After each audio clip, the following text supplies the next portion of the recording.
Bonjour à tous et bienvenue sur la chaîne. Imaginez, en 2025, l'Europe, ce géant économique qui pèse pour près de 20% du PIB mondial, stagne avec une croissance prévue à seulement 1,1% pour l'UE et 0,9% pour la zone euro. Inflation qui colle au taux cible de 2% de la BCE, prix de l'énergie qui fluctue encore, tensions géopolitiques aux frontières, et des millions de citoyens qui peinent à joindre les deux bouts. C'est une crise multiple, qui touche l'économie, l'énergie, la société et la sécurité. Les économistes s'inquiètent parce que ces chocs interconnectés pourraient freiner la reprise post-pandémie et creuser les inégalités. Mais qu'est-ce qui se passe vraiment derrière les gros titres? Accrochez-vous, on va décortiquer ça calmement, étape par étape, avec des faits concrets. Remontons un peu en arrière. Après la crise du Covid-19 en 2020, qui a fait chuter le PIB européen de 6%, l'Europe a rebondi grâce au plan de relance comme Next Generation EU, avec 800 milliards d'euros investis en infrastructures et transition verte. Mais dès 2022, tout s'est compliqué. L'invasion russe de l'Ukraine a fait exploser les prix de l'énergie, le gaz a multiplié par 10 à un moment, déclenchant une inflation galopante qui a culminé à 10,6% en 2022. Ajoutez à ça une dépendance historique aux importations russes pour 40% du gaz, et des chaînes d'approvisionnement mondiales perturbées. Résultat, en 2025, la croissance reste molle, l'inflation se stabilise autour de 2,1%, mais les cicatrices persistent, dette publique en hausse à 83% du PIB pour l'UE, et une confiance des consommateurs encore fragile. C'est comme si l'Europe naviguait en eau trouble, une reprise timide, mais menacée par ses vents contraires. Commençons par l'économie, le cœur du problème. L'inflation, qui a rongé les salaires réels de 7% entre 2021 et 2023, se tasse enfin. On est à 2,1% en moyenne pour 2025 dans la zone euro, grâce à la désinflation des prix alimentaires et énergétiques. Mais elle reste persistante dans les services, à 3,3% en juin, à cause des salaires qui rattrapent le retard. La BCE, pour juguler ça, a maintenu des taux d'intérêt élevés, le taux de dépôt à 2% en juin 2025, après une série de hausses jusqu'à 4% en 2023. Ces taux chers freinent les prêts aux entreprises. L'investissement a chuté de 1,8% en 2024 et beaucoup de PME, surtout dans l'industrie, peinent à financer leur transition numérique ouverte. Le pouvoir d'achat? Il rebondit légèrement avec 1,7 million d'emplois créés en 2024, mais les ménages économisent par précaution, le taux d'épargne est à 14,7%, ce qui bride la consommation. Globalement, le PIB par habitant stagne et les inégalités s'accentuent. Les ménages modestes, touchés par l'énergie chère, voient leurs revenus disponibles baisser de 2 à 3%. C'est une croissance anémique, pas une récession, mais qui laisse beaucoup sur le carreau. Passons à l'énergie, un vrai talon d'Achille. Les prix du gaz et de l'électricité ont plongé depuis leur pic de 2022. Le gaz est à 34 € MWh en décembre 2023, contre 300 € au plus fort, grâce à la diversification. Le LNG américain représente maintenant 30% des importations, et les stocks de gaz sont remplis à 95% pour l'hiver 2024 à 2025. Mais la dépendance persiste, l'Europe importe encore 90% de son gaz, et les prix restent 4 fois plus élevés qu'aux États-Unis, ce qui pèse sur l'industrie énergivore comme la chimie ou l'acier. La transition verte avance, Repowereux vise la fin des importations russes d'ici 2027, avec un boom des renouvelables qui couvre 44% de l'électricité en 2024, mais elle a ses limites. Les infrastructures de stockage manquent, et les hivers froids comme en début 2025 font remonter les prix de 20%.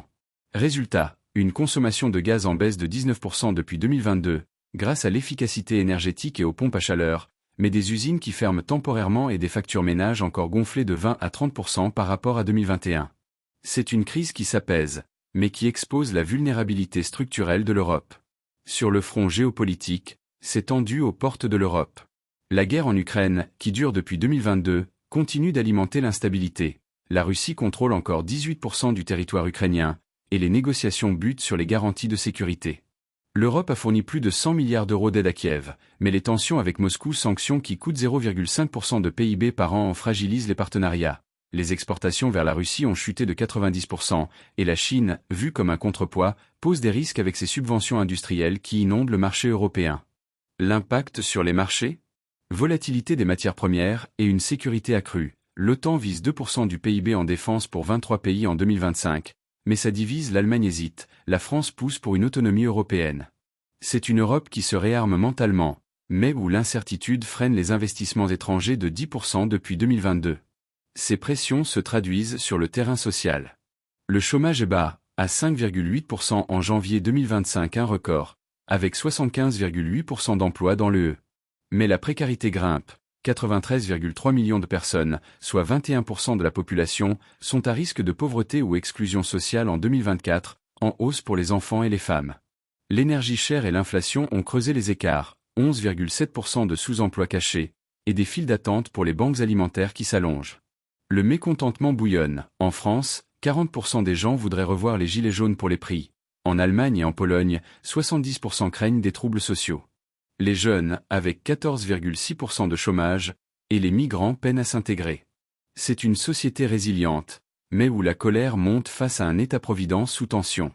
Derrière ces symptômes, des causes structurelles profondes. D'abord, les problèmes de l'UE, un marché intérieur fragmenté, 27 réglementations fiscales différentes, qui brident les entreprises et freinent l'investissement à 22% du PIB contre 25% aux États-Unis.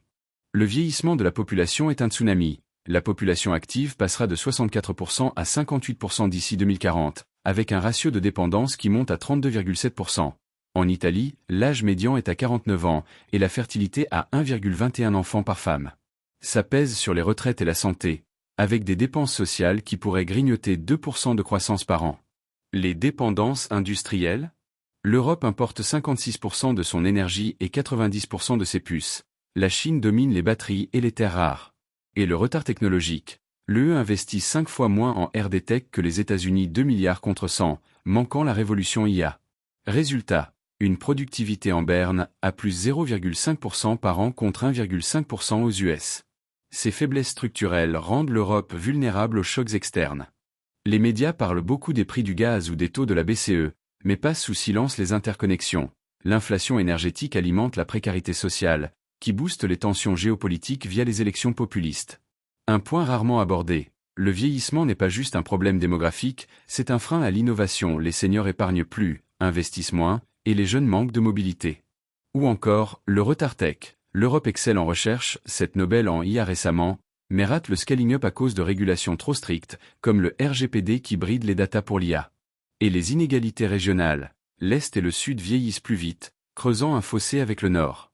Ces liens subtils montrent que la crise n'est pas conjoncturelle, mais un signal d'alarme pour une refonte profonde. En résumé, l'Europe fait face à une crise économique molle, énergétique en voie de stabilisation, géopolitique tendue, et sociale sous pression, avec des racines structurelles comme le vieillissement et les dépendances. Mais avec 1,4% de croissance prévue en 2026 et des plans comme Repos heureux, il y a de l'espoir si on agit vite. Comprendre ces enjeux, c'est la clé pour une Europe plus résiliente.